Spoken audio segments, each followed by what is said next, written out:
Hello everyone, welcome to Wealthy Wisdom. In this video, we're going to talk about how to invest your first $1,000 step by step. If you are new to this channel, do like and subscribe to the channel. Who is the most successful self-made billionaire in history? They did not all inherit wealth, rather they worked for it. According to the study, the global billionaire age distribution in 2019 is 50. In 2019, just 3% of millionaires were aged 50 to 70. Money is a challenge. You will fail if you do not understand the rules. Most individuals labor their whole lives and end up poor because they don't know how to invest. They lack investment expertise. Assume you have $1,000 in savings. Over 70% of Americans do not have $1,000 in their bank account. Consider investing that money instead of purchasing another pointless device or pair of shoes that you will use once and then discard. What are your opinions for investing $1,000? Stocks or real estate? How do you make investments? You have $1,000 to invest. These and other concerns will be addressed. Consider the situation below to have a better understanding of what investing is and how it works. If you worked really hard and saved $325,000, you could go to a Ferrari store and buy a fancy car to show off your achievement. Or you could buy real estate, a house, and rent it out. You will have at least $2,200 in your bank account every month. If you decide you no longer wish to earn $2,200 every month, you can sell it and recover your initial investment.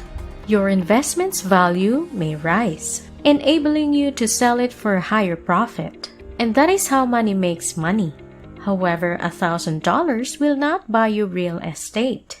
That isn't even enough for a down payment, but that doesn't mean you can't put it to use elsewhere and grow it. So give it a thumbs up and let's get this party started. Option 1 is to store the money in a savings account and collect interest. However, why would the bank pay you to keep your money in the bank? Wouldn't it make more sense for them to charge you instead? No, the bank will take your funds, lend them at a higher interest rate, and then share a portion of the profit with you. In essence, this is how banks function. The only difficulty with this strategy is that the interest rate on the deposit account is so low that it's not worthwhile. The best rate you are likely to get is 0.8%.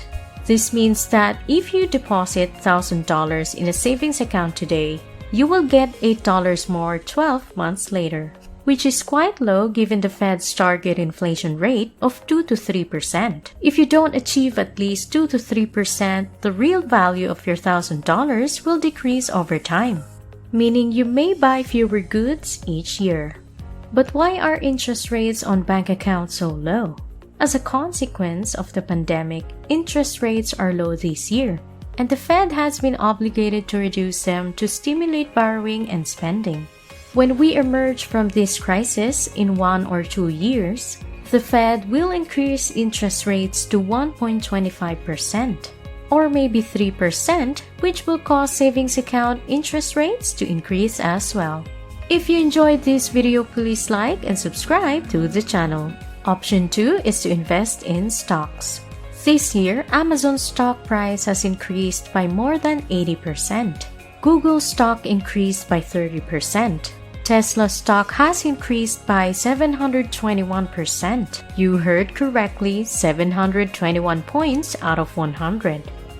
Why invest elsewhere when the stock market has the potential to double or triple your money? Risk is the solution. Government bonds are not dangerous. It's relatively risk-free. Certain enterprises may fail, report bad results, and cause the stock price to fall. If the public dislikes the product, unfavorable headlines may cause the price to fall, making bigger earnings riskier.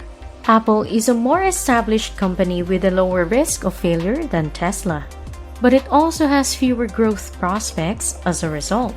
Tesla expanded by 721% this year, while Apple only expanded by 70%. You must decide how much danger you can tolerate without going insane. If that is all you have left, risking it all isn't the best option since if anything goes wrong, you may lose most of it. Investing in an index may help investors reduce their stock market risk. The most well-known index is the SP 500, which monitors the top 500 companies in the United States. Hence, an index fund would invest in the top 500 companies. There is little doubt that some of these projects will fail, while others will be successful. According to previous research, the standard deviation of the rate of return for the SP 500 in the 1920s was somewhere about 10%. This implies that in order to invest in these index funds, you must own a minuscule part of the 500 largest firms in the United States. My three favorite index funds are VOO, an index fund issued by Vanguard QQQ, an index fund supplied by Invesco, and Fidelity Zero Total Market Index Fund. They are all excellent investors who concentrate on related firms. But how does one go about buying stock in these index funds? Where do you even start? To begin with, you must choose a reputable broker who will sell you stocks. You were always obliged to call someone from the past and persuade him to sell you some shares in the corporation. Do you recall the story about the wolf on Wall Street? He would spend the whole day cold calling people in an attempt to persuade them to invest in useless prospects. But thank God, we are now in the year 2022, when everything is much better and simpler to grasp. Thanks to the development of apps made accessible by a variety of brokerage firms such as Robinhood and Webull, among others, you can now buy stocks using your smartphone. After downloading and installing one of these apps, just sign up for an account and you may begin investing right away. The third option, and a risk-free investment, is to buy government bonds. A government bond is a government-issue asset that is used to fund government expenditures.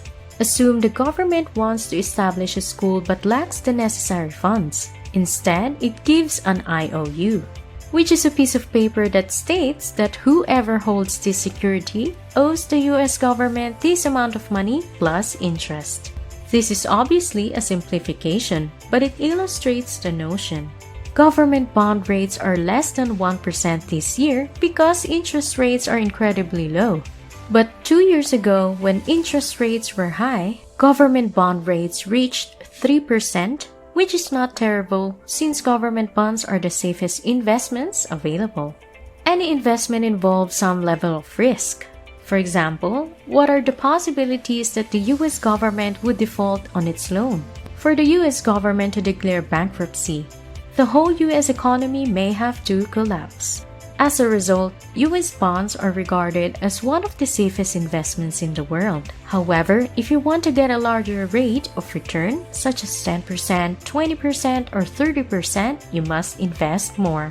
We made this video as straightforward as possible so that investors may get started right away. You want to invest but have a million questions, so you study until you're exhausted. Then give up and try again a few months later. In this video, I attempted to address all of your issues. Thank you for watching. I hope you have learned something from this video. If you like this video, do give us a like, subscribe to the channel, and comment down below. Thank you and goodbye.